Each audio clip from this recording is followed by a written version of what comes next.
So when you try to delete a project inside Unity Hub, it is actually not that obvious how to do it, because when you click the 3 dots at the side here, you get only the opportunity to remove project from the list. And when you click this, it also tells you that the files will remain on the disk. So you don't actually delete the project, it will still fill up your storage on your PC.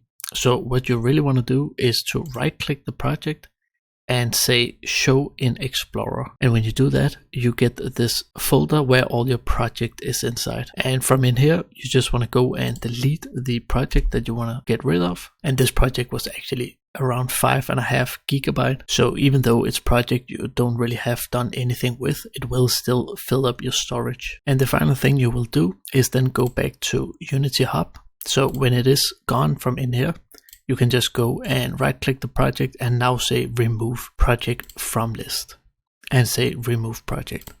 So that is how you properly delete a Unity Hub project. But thank you for watching and go and have a nice day. Bye.